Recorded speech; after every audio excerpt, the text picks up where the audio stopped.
Second inaugural address of His Excellency Ferdinand E. Marcos, delivered at the Quirino Grandstand, Manila on December 30, 1969.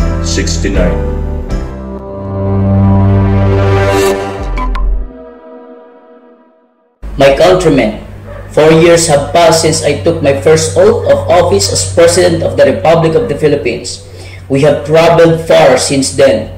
On that year and hour when I first assumed the presidency, we found a government at the brink of disaster and collapse, a government that prompted fear before it inspired hope, plagued by indecision, scorned by self-doubt, its economy despoiled, its treasury plundered, its last remaining gleam shown to light the way of panic. But panic we did not. Rather, against the usual raucous cry of the cynics, we kept faith, and in that faith persevered until the passing of that terrible cloud. We survived the agony, we passed the test. The results of those endeavors are landmarks upon our nation now. We have conquered the first obstacles first, but our task is not done, for the task of nation building never ends. We must forge on. You have given me the task of leadership by an overwhelming and unprecedented mandate. I thank you for your trust.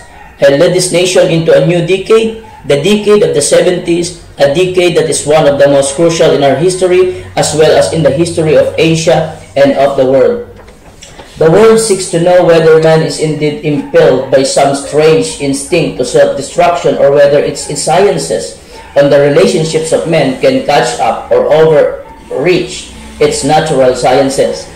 In Asia, we must now forge a constructive unity and coexist in purposeful peace, not on terms that must yet be drawn by a conquering ideology, but on bonds that now exist. For in the years of this difficult decade, Asia must decide whether in this vast region of one of the greatest of the world's peoples, it will build a sanctuary or set up continental prison. Decision cannot much longer be delayed. In our own land, we have just begun building a nation.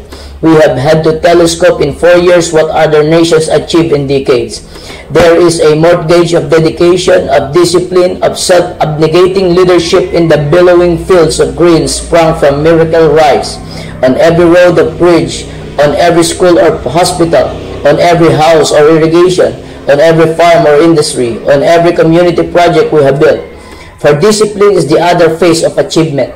But hear the strident cries of protest against self-discipline from the gilded throats of the privileged and the cynically articulate, they who have yet to encounter the implacable face of poverty. I hear the well-meaning cries of the uninformed and the knave. To them I address this plea. Let them share the burden with the grace and courage of the poor. Let them find common cause, the people. Too long have we blamed on one another the ills of this nation. Too long we have wasted our opportunities by finding fault with each other as if this would cure our ills and rectify our errors. Let us now banish recrimination. There are too many of us who see things as they are and complain. Let us rather see things as they should be and aspire. Let us dream the vision of what could be and not what might have been. There are many things we do not want about our world. Let us not just mourn them. Let us change them. The time is now. In government, I pledge the severest leadership in integrity as well as discipline. Public officials shall set the vision for simplicity within the bounds of civility. I ask in turn a response from the privileged. Let us be true to ourselves as the people of a poor nation struggling to be prosperous. Whatever our personal circumstances, rich or poor, we are all citizens in poverty. Today with us, self-reliance is no longer an option. It is our faith.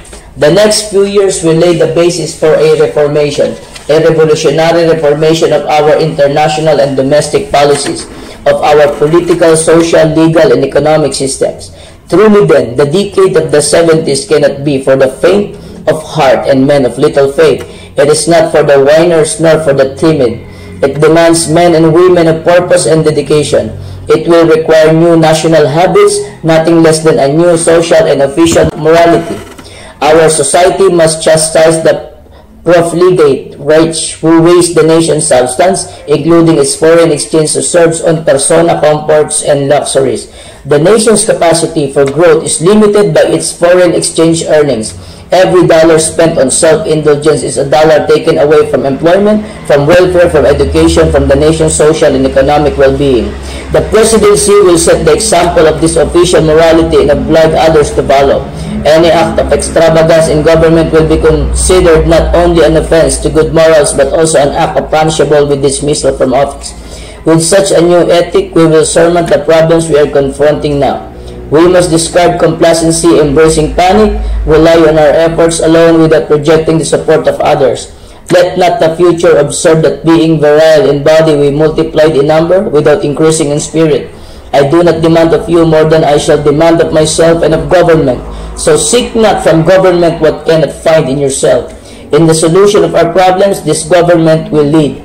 But the first duty that confronts us all is how to continue to grow in this nation now a new heart, a new spirit that springs out of the belief that while our dangers be many and our resources few, there is no problem that cannot be surmounted given but the will and courage. Let every man be his own master, but let him first and above all be his own charge. It is our duty to transform this nation. We begin by transforming ourselves first. In this formidable task, no Filipino, no one in the land will be exempt whatever situation in life. Neither wealth nor power will purchase privilege. Wealth and power shall not outrage the conscience of our people. Trusting in God and in ourselves, we must now pledge, my countrymen, that in homage to the vision of a race, there shall be in this spot of the universe a people strong and free, tracing their ancestral roots to Asia, proud of their Oriental heritage as well as Western culture, secure in their achievements, a people daring to match the iron of the world without losing their essential humanity, eradicating social iniquity without encouraging anarchy, eliminating subversion without endangering their liberties, practicing self-discipline and self-reliance without ostentation, attaining dignity without losing friends, seeking true independence without provoking war, embracing freedom even in deprivation. Thus we prove to our posterity that our dream was true, that even in this land of impoverished legacy, the wave of the future is not totalitarianism but democracy.